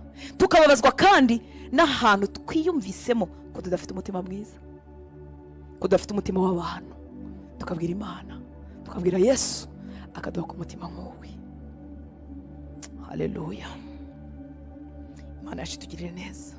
Abikorinto ba mbere 13 umurongo wa mbere haravuga ngo nubwo navuga indimi z'abantu n'iz'abamarayika, ariko singira urukundo mba mpindutse nk'umuringa uvuga cyangwa icyuma kirenga. Oh, haleluya. Nifuza kutaba umukristo umeze nk'icyuma kivuga gusa. Icyuma kivuga gusa ni icyuma kirimo ubusa, kirangurura gusa. Ngo nubwo navuga indimi z'abantu, nkavuga indimi z'abamarayika, ngahanura bigacika, nkabwiriza inkuba zigakobita, haleluya. Nkarambika ibiganza ku bantu, ibimuga bigahaguruka, impumyi zikareba. Nubwo nagira itorero ryuzuye abantu ibihumbi, nubwo nakora ibikorwa byiza, ibinyamakuru bikanyandika, televiziyo zikamvuga, ariko singira urukundo ngo bameze nk'umuringa uvuga. Ni ukuvuga ngo mu maso y'Imana mba ndi zero, mu maso y'abantu bashobora kunyemera, bashobora kunshima, bashobora kunyamamaza, ariko imbere y'Imana, haleluya, dukeneye gutunga umutima nk'uw'Imana. Tubisengere, ijuru ntacyo rizatwima, haleluya. Mwene aba bantu bumvirwa n'ijuru, mwibuke ko gutaka kwabo, kwifuza kwabo guhinduka igisubizo mu maso y'Imana. Icyo bifuje, haleluya, Imana igisubiza, badashakuje, batavuza induru, kuko bafite umutima wo kuzasangira n'abandi benshi. Amen. Ikawe kwifuza kuba umukristo uvuga gusa, kuko Imana ntidupimira kuri aya magambo tuvuga. Irarunguruka ikareba mu mutima w'urutansi kimutera kuvuga, ikarunguruka ikareba mu mutima wawe ikigutera gukora icyo wakoze. Abantu bashobora kugwa 10 ku 10, ku Mana twabonye 0/10, ariko birashoboka, haleluya. Imana iduhaye 10 ku 10, abantu nabo bakaduha 10 ku 10, cyangwa bashaka bakareka. Amen. Imana itugire neza. Navugaga ngo umuntu wumvirwa n'ijuru afite umutima w'abantu. Amen. Umuntu wumvirwa n'ijuru kandi bageze ku rwego, mwibuke ko yagendanye urugendo rurerure n'Imana, mwibuke ko Imana yagiye kumugira uko ameze bivuye mu bintu byinshi, haleluya, bivuye mu miriho myinshi, bivuye kandi no mu butabazi bwinshi, aho yagiye abona Imana imucira inzira ntaho byari kuva, haleluya. Umuntu wumvirwa n'ijuru kandi yibuka iteka, umutima we uhinduka igicaniro cyo kuramya, haleluya. Burya ikidutera kugendana n'Imana neza, kidutera gukorera Imana tudacogora, kidutera kudacibwa intege, no guhora twibuka ibyo Imana yakoze mu buzima bwacu, haleluya. Abantu baryohe mu rugendo rw'agakiza, abantu bategereje Imana bafite kwizera, ni abantu bahora bibuka ibyo Imana yamaze gukora, haleluya. Niba nta n'igitangaza na kimwe mu bifatika by'umubiri wari wabona, ariko byibuza wibuka ko wabariwe ibyaha. Icyo ngicyo cyagombye kugutera gukorera Imana ubudasiba, cyagombye kugutera kwiringira Imana yagikoze ko n'ibindi zabikora, haleluya. Aba bantu bumvirwa n'ijuru, imitima yabo ni igicaniro cy'amashimwe, ni igicaniro cyo kuramya, haleluya. Bibuka iteka ineza y'Imana. Muri Esiteri 9:20 kugeza kuri 22b, ubu butabazi bumaze kubageraho, Moridekayi yatanze itegeko mu Bayuda hose ko uyu munsi uzababera umunsi w'umunezero no guhora bibuka mu myaka yabo yose. Na n'uyu munsi Abayuda barakizihiza Purimu, barakizihiza ubu butabazi babonye, haleluya. Murongo 20:9 ngo hanyuma Moridekayi yandika ibyo abyohereza Abayuda bose bo mu bihugu by'umwami Ahasuwerusi byose, aba hafi n'abakuri, abategeka ko umunsi wa 14 n'uwa 15 w'ukwezi Adari bayigira iminsi mikuru uko umwaka utashye, kuko iyi minsi ari Abayuda baruhukiyemo abanzi babo. Haleluya, haleluya. Ikidutera imbaraga zo kutajya mu byaha, ikidutera imbaraga zo gukorera Imana ni ukwibuka ineza y'Imana mu buzima bwacu. Ikidutera gushima, ikidutera kurira, ikidutera gupfukama, ikidutera kuzamura amaboko, ikidutera kuboroga, ikidutera gukorwa mu marangamutima yacu ni ukwibuka ineza y'Imana. Haleluya. Wabariwe byinshi ashima cyane, ntajya impaka n'Imana, ntakorwa isoni zo gukorera Imana, ntakorwa isoni zo kubyinira Imana. Haleluya. Ariko umuntu wigize, umuntu uzi ko ubutabazi afite abifitemo uruhare, abigendamo buke buke. Amen. Agenda gentleman. Kuko harimo agace k'ubwenge bwe, harimo agace k'imbaraga ze, harimo agace k'amafaranga ye. Ariko abantu, haleluya, bazi ko byose babikesha Imana, bayishima budasiba. Haleluya. Mu mitima yabo hari inzandiko zanditse mu mitima yabo badashobora kwibagirwa. Ibyo bibatera gukomeza gushima Imana, gukomeza kwiringira Imana. Haleluya. Bafite amakuru mu mitima yabo, bafite inzibutso mu mitima yabo zibutse ko Imana yabanye nabo hahandi izongera ikabana nabo. Haleluya. Muri Samweli wa mbere ibice 6,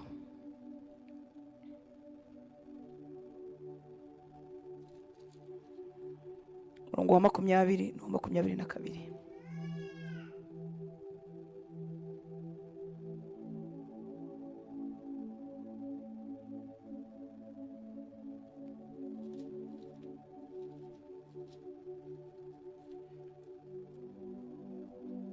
Ni Samweli wa kabiri, ibice 6, 20 na 22.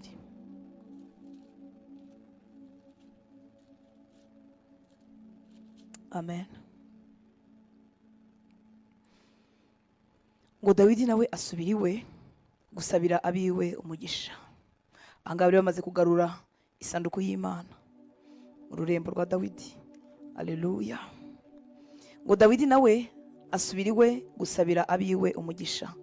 Maze Mikali mwene Sawuli arasohoka gusanganira Dawidi, aramubwira ati, ariko uyu munsi ku mwami wa Isiraheli yari umupfasoni, ubonye ngo yibeyurire imbere y'abaja n'abagaragu be nk'umuntu utagira umumaro. Yari yamukubye na 0. Hejuru gatoya uyu Mikali mukobwa wa Sawuli yarungurikiye umwami mu idirishya. Avuga ati, ariko afite umugabo w'umupfapfa ye. Umuntu yoboye ishyanga ryose arabyina imbere y'isanduku seruma. Haleluya. Oh, haleluya.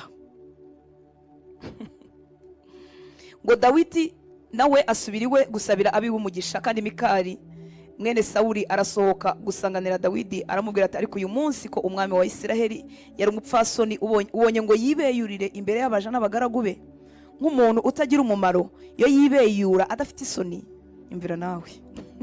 Ngo Dawidi asubiza Mikali ati, nabikoreye imbere y'Uwiteka wantoranije akandutisha so n'urubyaro rwe. Haleluya. Rwose akangira umutware w'ubwoko bw'Uwiteka aribwo Isiraheli. Nicyo gituma nzajya niyereka imbere y'Uwiteka, kandi ku bwanjye nzarushaho kwigira isuzugurwa no kwicisha bugufi, ariko abo baja uvuze bazanyubaha. Hepfo gato yaravuga ngo nuko Mikali mwene Sawuli abingumba arinda apfa. Haleluya. Ofete Mikali nta n'uwamurenganya. Nuvuga ngo yamenye Dawidi igihe Dawidi bari batangiye kumuririmba. Haleluya. Mwibuke ko uyu Mikali yahawe Dawidi nk'ingororano.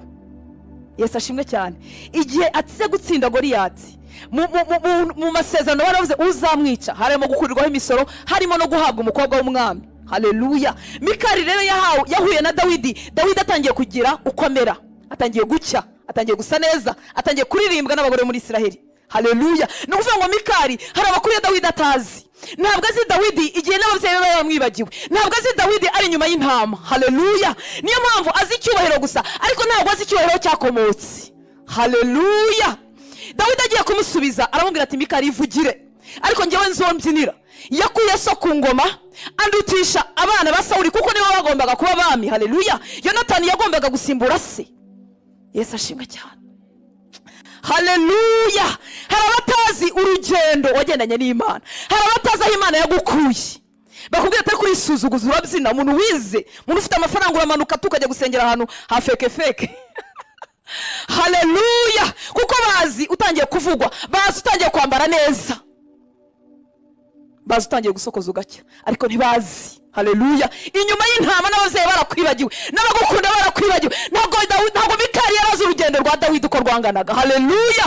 Abantu bumvirwa n'ijuru rero bafitanye n'Imana amateka atuma badashobora kwibagirwa, atuma igihe cyo kubyina babyina, atuma igihe cyo kurira barira. Hari naho bagera bakazana n'ibimyira kandi ari abagabo, kuko bibuka imbabazi z'Imana ku buzima bwabo, kuko bibuka icyo Imana yabakoreye, haleluya haleluya.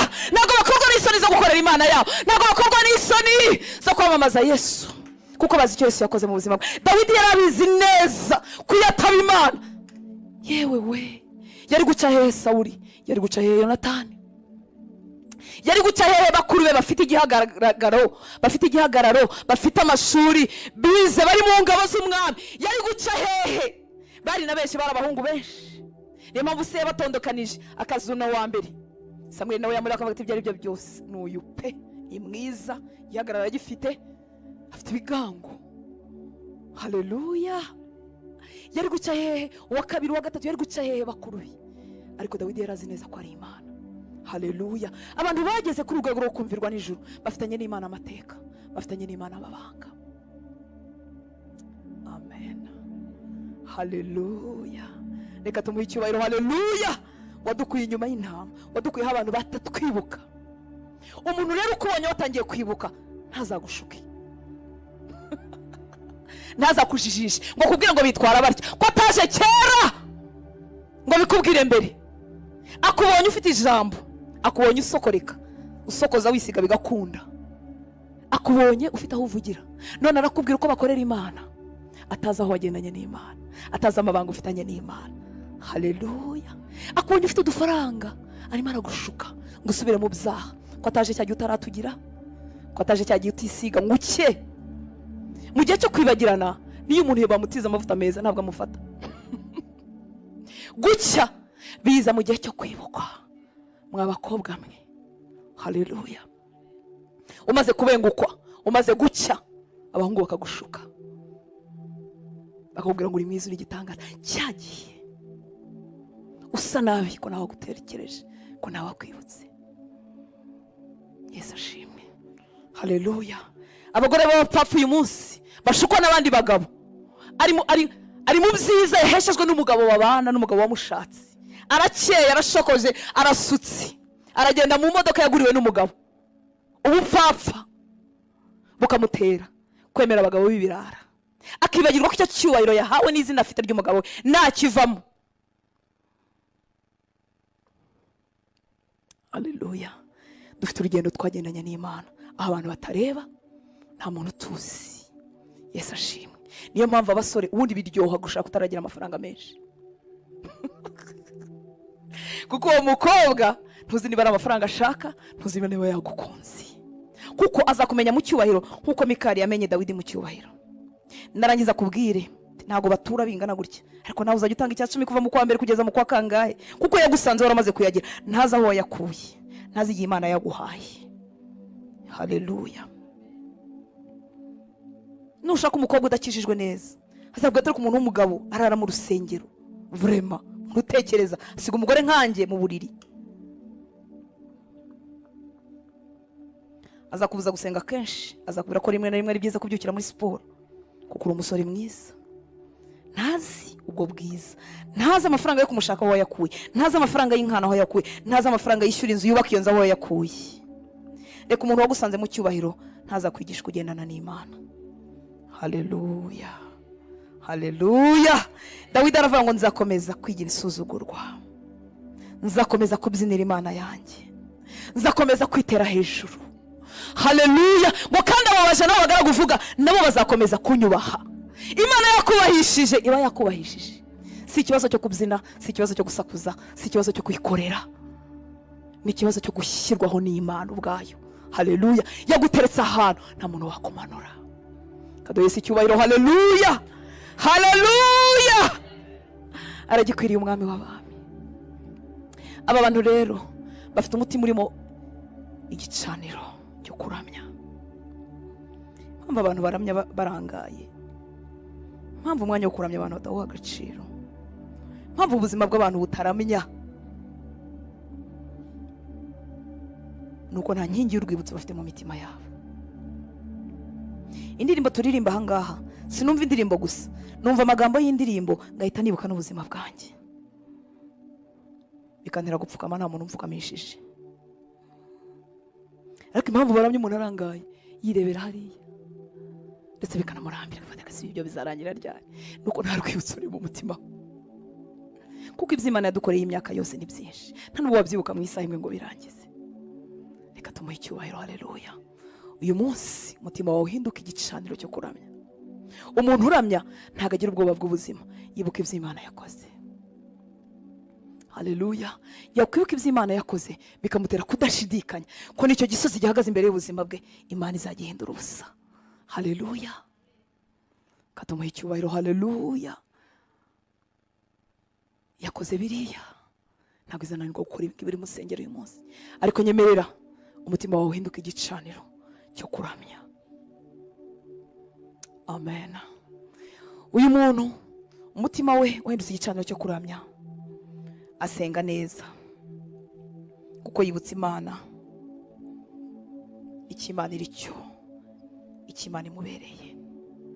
Umuntu uzi gusaba neza, gusaba abantu basanzwe, arabanza akakubwira ibyiza byawe, akagutaka. Burya nta muntu udakunda gutakwa.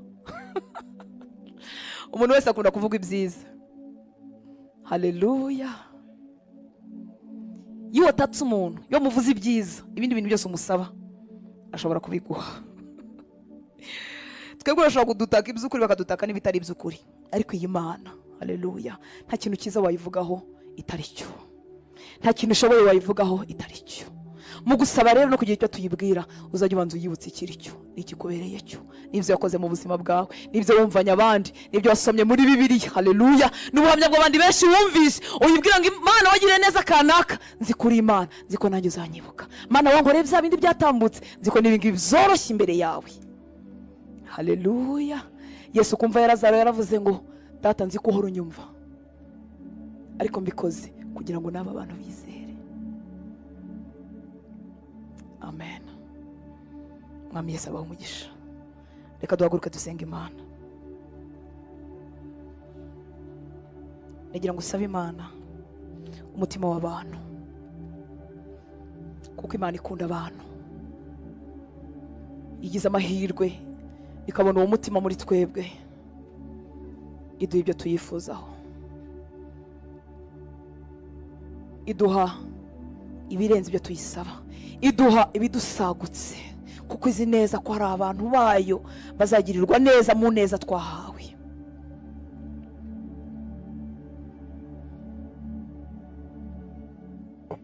Ndagira ngo kwibuka ibyo Imana yakoze mu buzima bwawe bikubera igicaniro cyo guhamya mu mutima wawe, bikubera igicaniro cyo kuramya. Wibuka ibyaha Imana yakubabariye, wibuka ibyari isengesho mu minsi ya kera, uyu munsi bikaba ari ubuhamya, ndetse bikaba byaranibagiranye, kuko hari ibindi biri imbere yawe. Ibyo bigutere kugendana n'Imana neza, udashidikanya imbaraga zayo. Mu maso hawe hatijima, ufite igicaniro mu mutima we. Hari ahantu ibibazo by'iyi si bitagera, hari ahantu hari umunezero uhishwe, nta ngorane n'imwe yabasha kubona. Twaravuze rero ngo Esiteri yiyambura indi myambaro, yambara umwambaro w'ubwamikazi, yitandukanya n'ibintu byose byamwibagiza uwo ari we. Haleluya. Kwambara umwambaro w'ubwami no gusuzugura ibyaha, no kubireba tugasanga biri chipu cyane, tugasanga biri hasi cyane, ntibikwiriye kuba mu buzima bwacu. No kubaho nk'abana b'Imana. Haleluya. Arangije akora urugendo ajya gushaka umwami. Twaravuze ngo ntago turi muri babandi bohereza ibyifuzo, twaravuze ngo ntago muri babandi bavuga ngo reka nibagende basengerega n'ubundi ngewe Imana irabizi. Oya, turahaguruka tukajya gushaka umwami. Ntago ari ubupfapfa, ntago ari ubuswa. Umuntu wagiye gushaka umwami aramubona, akunda abamukunda, ariko abamushaka n'umwete baramubona. Haleluya. Twebwe baje kumushaka rero turabizi neza ko tuzamubona. Mu kubaho kwe hari ikintu duhabwa cyitwa ubutoni. Haleluya. Biruta amafaranga, biruta amashuri, kuko iyo umuntu yagutonesheje agutereka mu ntebe udakwiriye, hanyuma wenda bazamusimbura kuvuga atari ku muntu kwanza uyu mwanya yicayemo nta nubwo yawigiye igihe cy'ubutoni kirangiye. Haleluya. Ariko twebwe muri Kristo duhabwa ubutoni budashira. Iyo twitandukanyije n'ibyaha, twitandukanyije n'ibidafite umumaro, turatona mu maso y'Imana kuzageza dushaje, kuzageza dupfuye, kuzageza n'igihe amagufwa yacu, haleluya, nayo bayigaho bakayavugaho bakayaterura bakayagendana. Amen. Nyuma yo gutona haza ikintu gikomeye cyitwa kumvirwa n'ijuru. Haleluya. Ubundi iyo abantu basenga ari abantu basanzwe, bumvira ijuru bakumva icyo Imana ibashakaho, ariko hari urwego rw'ubutoni ruduhesha kumvirwa n'ijuru, kuganira n'Imana nk'abajama haleluya, nk'abantu b'inshuti, niko abajene bavuga bangurira n'umujama wanjye, kuganira n'Imana nk'abantu bafite ibintu waziranyeho abandi bantu bo ku ruhande batazi. Uko niko kumvirwa n'ijuru. Haleluya. Nibyo tuganiraho akanya gatoya hanyuma tugasoza. Muri Esiteri ibice 5 turasoma umurongo wa 3, wa 5, wa 6. Iki gitabo nkomeje kugisoma natangariye inshuro nyinshi zirenze 3 umwami yakomeje kubaza Esiteri ngo umwami kaze Esiteri urashaka iki ukagihabwa. Ntiyabimajije rimwe, ntiyabimajije kabiri. Haleluya. Ku murongo wa 3 ngo nuko umwami aramubaza ati urashaka iki mwami kazi Esiteri, cyangwa icyo usaba ni igiki, ndakiguha naho cyaba umugabane w'igihugu cyanjye. Nuvuga ngo yifuzaga no kumuha igice cy'igihugu cye, yifuza kumuha iby'agaciro byose afite, nubwo Esiteri atari byo yashakaga. Umurongo wa 5 ngo umwami ahera ko arategeka ati nimutebutse Hamani, kuko umwami kazi yari yavuze ngo umwami aze mu nkera, aze muri soirée, aze muri dîner, umwami kazi yabateguriye, ariko azane na Hamani. Ngo umwami ahera ko arategeka ati nimutebutse Hamani kugira ngo icyo Esiteri ashake aba ari cyo kiba. Haleluya. Nimutebutse Hamani kugira ngo icyo Esiteri ashaka aba ari cyo kiba. Amen. Nuvuga ngo umwami ntiyavuze ngo watebutse Hamani gusa kubera itegeko ry'umwami, kubera ko ari munsi y'umwami, kubera ko ari umukozi w'umwami. Haleluya. Ahubwo yavuze ngo nimumutebutse kugira ngo icyo umwami kazi Esiteri ashaka aba ari cyo kiba. Haleluya. Urwo ni rwo rwego rwo kumvirwa n'ijuru. Yesu ashimwe cyane. Kugira ngo icyo umwana wanjye uri musenga, uri mashaka Imana, icyo ashaka aba ari cyo kiba. Amen. Ngo nuko umwami na Hamani bajya mu nkera Esiteri yiteguye. Umurongo wa 6 bakiri mu nkera banywa vino, umwami abarongera abaza Esiteri aturasaba iki ukagihabwa, urashaka iki naho wansaba umugabane w'igihugu nawuha. Muri iyi 200 gusa amaze kumuha n'umugabane w'igihugu, nubwo Esiteri atari cyo ashaka. Haleluya. Iyo dusenze y'ubusabane bwacu n'Imana buryoshye, haleluya, tugera ku rwego rwo kumvirwa n'ijuru. Nukuvuga ngo ibyifuzo byanjye, ibyo nshaka, ijuru ribishyira mu bikorwa. Haleluya. Mwibuke ko habaho imigambi Imana ifitiye umuntu runaka, habaho imigambi na plan Imana iba yaramaze gupanga, ariko ibusabane bwanjye buryoshye iyo ufite ubutoni ku maso y'Imana n'ibyifuzo byanjye bishyirwa mu bikorwa. Haleluya. Ntago biburizamo imigambi y'Imana, ariko Imana ikora ibintu byinshi bituma ndyoherwa kandi ngubwa neza. Haleluya. Aho niho umwami yavuze ngo muhamagare Hamani vuba vuba kugira ngo icyo Esiteri ashaka gishyirwe mu bikorwa. Gishobora kuba kinyuranye na agenda umwami nari mfite, gishobora kuba kinyuranye n'amanama ngewe umwami nari mfite, gishobora kuba kinyuranye n'imipangu ngewe umwami nari mfite, ariko ni mu gisoze vuba kuko Esiteri agishaka. Haleluya. Urwo ni rwo rwego rwo kumvirwa n'ijuru. Amen. Cyangwa ugakomeza ugasenga, ugakomeza ugashaka mu maso y'Imana kugereza igihe ubusabane bwawe n'Imana bubaye akadatandukanywa. Haleluya. Imana yacu tugire neza. Iyo turi mu bihe byo kumvirwa n'ijuru, Imana ihuza ibintu ku bwacu. Amen. Kuri aba bantu nta hazari murayumva. Haleluya. Ni ikintu kimanuka, ni ikintu gipfuye kugwa gusa gutyo. Kuri aba bantu bageze kuri urwego rwo gutona ku Mana, bageze kuri urwego rwo kumvirwa n'ijuru, nta hazari ku buzima bwabo. Haleluya. Ibintu byose Imana ibihuza kubw'impamvu. Amen. Kwimuka kw'aba ahantu runaka, kuva ahantu runaka, byose Imana ibikora kubw'impamvu. Haleluya. Esiteri yari yasenze, Moridekayi yari yasenze, Esiteri yarahagurukije abandi bakobwa cyangwa abagore bamukorera kugira ngo basenge, bari mu bihe byo kuvugana n'ijuru. Haleluya. Nta hazari yari kuba ku buzima bwabo, nta kintu cy'impanuka cyari kubituraho, byose byari kuba kubw'inyungu zabo. Haleluya. Bimwe mu bintu Imana yahuje mu misengere yabo byatumye umwami abura ibitotsi. Haleluya. Umwami abuze ibitotsi bamusomera ibitabo by'ubucurabwenge. Haleluya. Basomye mu bitabo habaga harimo ibikorwa byinshi cyane. Basoma kuri page ireba Moridekayi. Ntabwo byapfuye kuba byabaye kuko hari abantu basenze. Haleluya. Moridekayi yibukwa mu gihe cyari gikomereye ubuzima bwe, mu gihe yaragiye gutangwa ngo yicwe. Haleluya. Ntabwo yari hazi ariko Moridekayi yibukwa icyo gihe. Yashobora kuba yaributswe mbere. Haleluya. Bakamugirira neza bikongera bigasaza. Hanyuma Hamani yaza kumusaba, umwami akamutanga kuko ineza yarayihawe, yaragorerewe, byararangiye. Haleluya. Kuba kunzi b'Imana nta hazari. Niyo mpamvu udakwiriye kubabara igihe usenga, igihe wabaye maso. Ntukwiriye kubabara ngo gusenga kwawe kwarakerejwe. Hari imirimo Imana irimo ihuza. Haleluya. Hari igihe gikwiriye amasengesho yawe azibukwa bigahura n'igihe cyari gikomereye ubuzima bwawe. Haleluya. Moridekayi umwami aramwibuka, amwibuka aricyo gihe Hamani arimo aje kumusaba. Mwibuke ko amaze kumwibuka. Haleluya. Yaravuze atari ko umuntu wantabaye, wangirije abishi banjye, ese hari neza yagiriwe? Ese bigeze bamwitura? Agarugura aravuga ati oya, bizarangiriyeho. Haleluya. Umwami arabaza ngo ninde uraho hanze? Basanga Hamani nawe amasengesho yamukuruye, yamuzanye ahantu hagiye kumukoraho. Haleluya. Gusenga gukingura ijuru, gusenga kuburizamo imigambi ya Satani. Haleluya. Niyo mpamvu Satani adakunda gusenga. Ukora ibindi bintu byose ariko ntusenge. Amasengesho yakuriye Hamani, nawe araza bari mu rugo rw'umwami ngo aje gusaba nde? Moridekayi. Umwami arabaza ngo ninde uri mu rugo? Baramubwira ngo ni Hamani, umutware w'abandi bagaragu bawe arahari. Aramuhamagara, aramubaza ngo Hamani, umuntu umwami akunze, umuntu umwami yifuza kugirira neza, bamugirira bati? Hamani mu mutima we aribwira ati nta wundi ninjye, batu ninjye ugezweho, ejo navuye mu nkera n'umwamikazi, uyu ninjye nta wundi.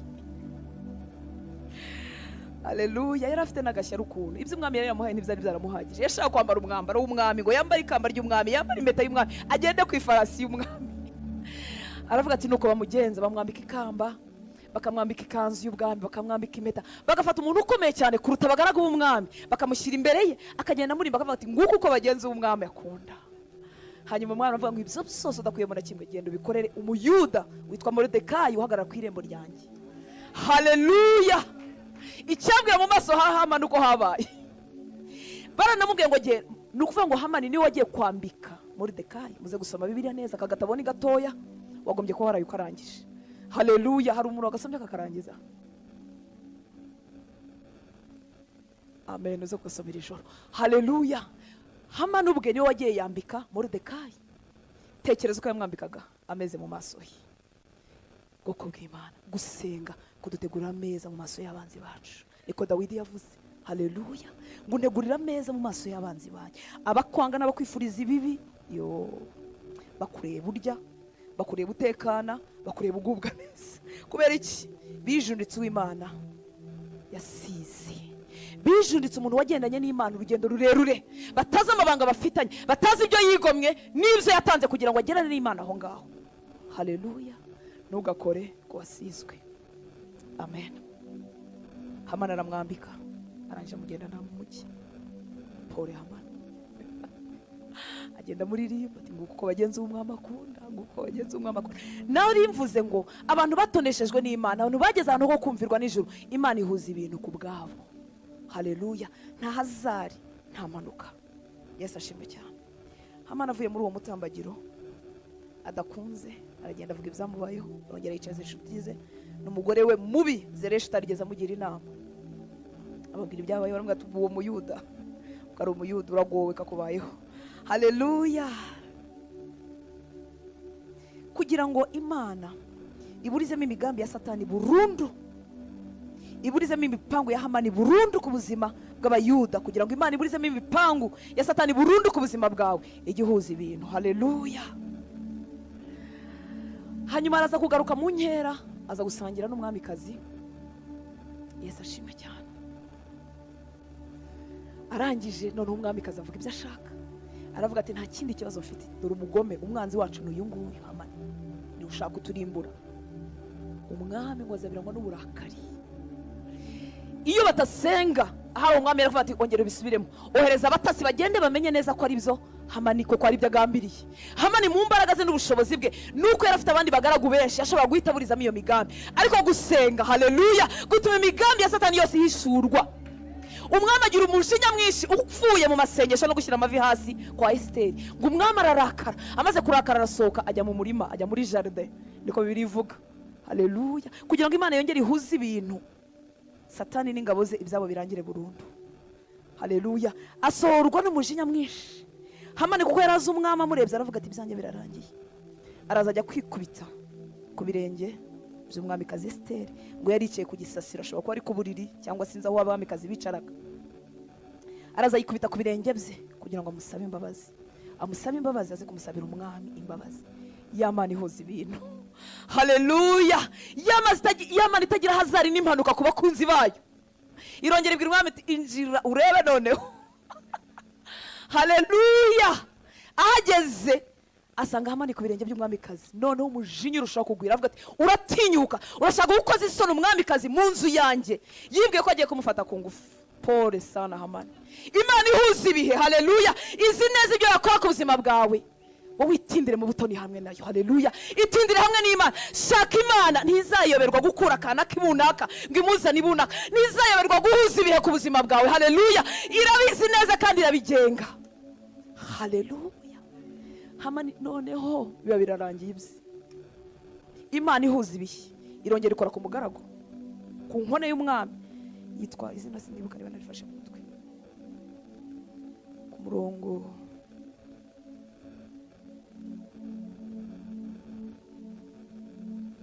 wa 9 igice cya 7, ngo maze haza Haribona umwe mu nkone zakoreraga umwami. Reka twe kuhasoma iyo nkone iraza. Haleluya, iraza iravuga ngo mfite n'andi makuru mwami nyiringabo, uyu mugabo Hamani afite igiti kiri mu rugo rwe.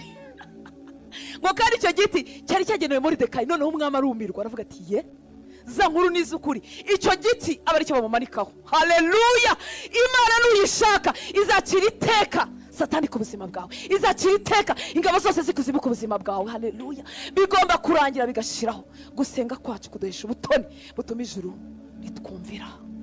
Haleluya, Imana ihuza ibihe, izigiye ihamagarira inkone, izigiye ihamagarira umugaragu w'umwami, izigiye iburiza umwami bitotsi, izigiye cyagenewe buri kintu cyose ku buzima bwawe. Ntabwo ikererwa ku bakunzi bayo. Haleluya, ntabwo ikererwa. Narabibonye iyo dusenze, iyo tubaye maso, Imana ijye tuzanira ibintu ku gihe cyabyo. Iyo tugitegereje twumva yaradukerereje, twumva yaratinze, twumva bibishe.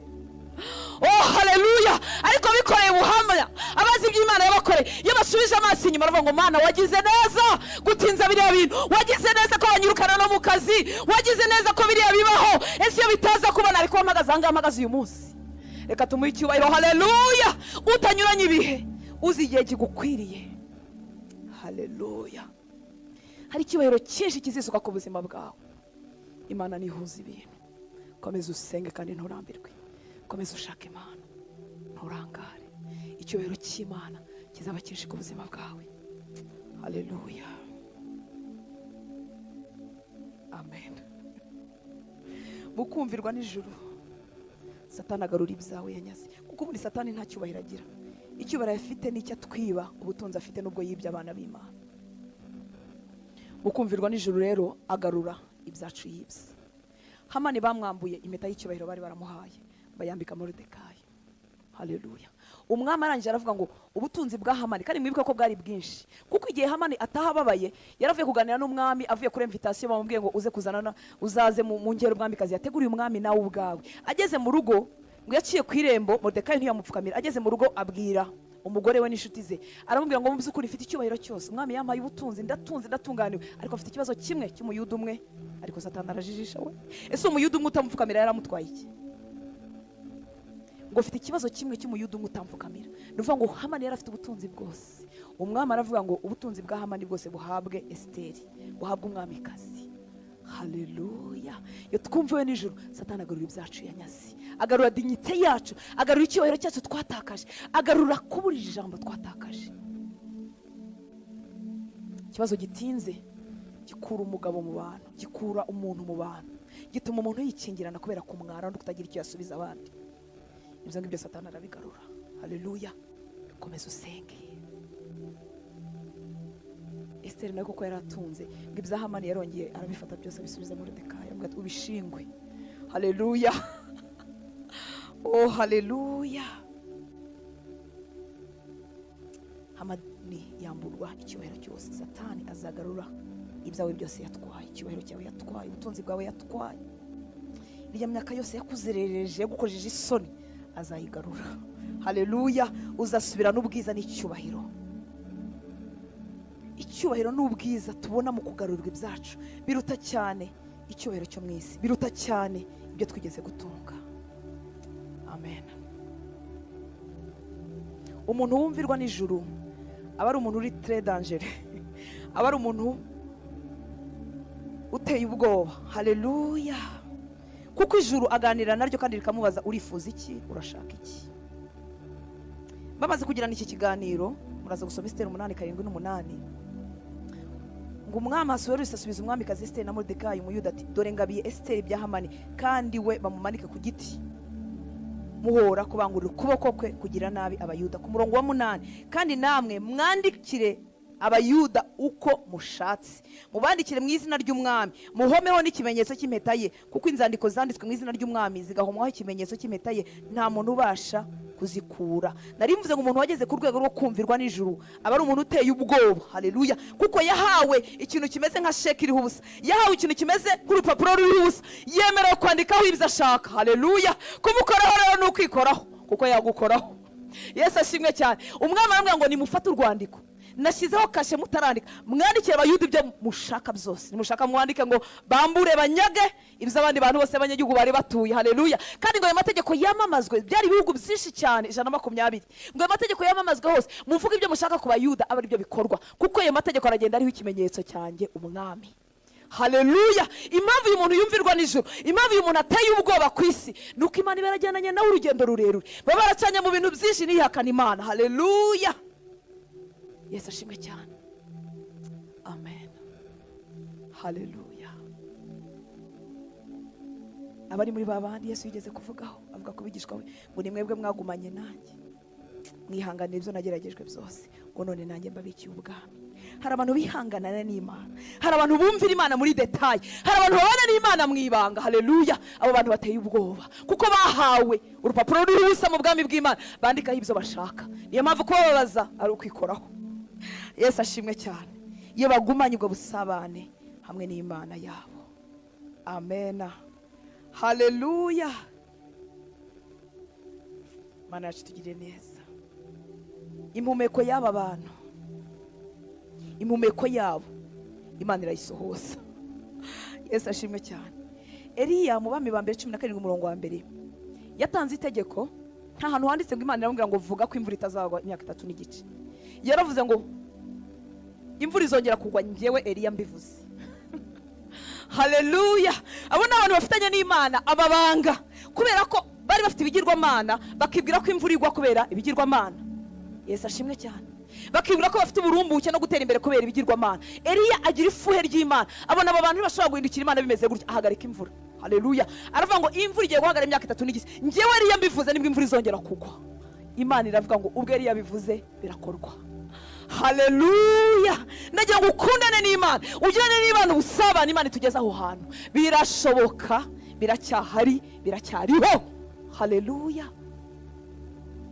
Yesu ashimwe cyane. Impumeko yabo n'iy'Imana ntago bitandukanye. Ibyo Imana ishaka nibyo bashaka. Mwibuke ko Eliya yahagaritse imvura atari kugira ngo bamumenye, atari kugira ngo yime, ryari ifuhe ryinshi afite ubwoko bw'Imana bwavuye ku Mana. Impumeko yabo, ibyifuzo byabo ntago bitandukanye n'iby'Imana. Uko Imana yari babajwe nabo bantu, niko na Eliya yarababajwe nabo bantu. Imana itugire neza. Igihe kimwe Yosuwa yari ku rugamba arimo kurwanya abanzi b'Imana. Haleluya. Arimo yica abanzi be, abona byatinze kandi abona ari baracyari benshi, abwira izuba ngo hagarara nawe kwezi hagarara. Nuvuga ngo yongereye amasaha y'umunsi, ijoro ritinda kuza.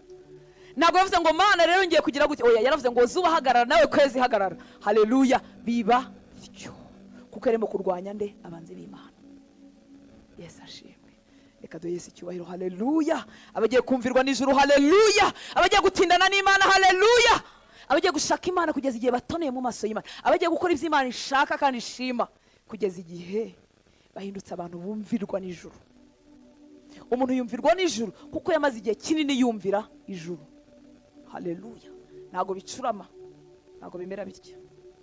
Ijuru rigeraho kutwumvira kuko twamaze igihe kinini turyumvira, kuko ryaturebye rigasanga turabo kwizerwa.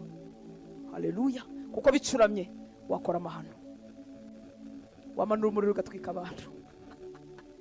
Umuntu yakuvugaho ukamuteza idubu, umuntu yakuvugaho ukamwirukanisha mu kazi. Ariko iyo twamaze igihe kinini twumvira ijuru, umutima wacu warabaye mu wa Kristo, wawuzuye impuhwe n'imbabazi. Haleluya. Ufite ifuhe ry'iby'Imana, impeko yacu iba yarabaye nk'iy'Imana. Niyo mpamvu ijuru itagira isoni zo kuduhereza iyo autorite nubwo waje. Haleluya. Imana itugirire neza. Igihe kimwe Imana igiye kurimbura Sodoma na Gomora, Imana yavuze ngo ntabwo nakora ibi bintu navuganye n'inshuti yanjye Abrahamu, tubanze tubiganireho. Baraza babiganiraho kwa kundi nk'uko inshuti ziganira. Haleluya. Imana ivugana na Abrahamu, yamwita hari amakuru numvise. Oh, haleluya. Ese ushobora gushaka Imana kugeza igihe Imana ize kugushaka ikavuga ngo hari amakuru rero ufite i Karongi, hari amakuru ufite mu muryango ibunaka, hari amakuru ufite mu kazi runaka, ikaza kugukonsirita mukabivuganaho. Imana irazibwira Abrahamu ngo hari amakuru numvise i Sodoma, ko abantu bagomye, ko biyanduje, ko bahindutse abatinganye, ko barimo gukora ibintu byanduye cyane, none manukiye kureba ko ayo makuru ari uy'ukuri, kandi nisanga n'abakiranutsi bariyo nzabarimbura.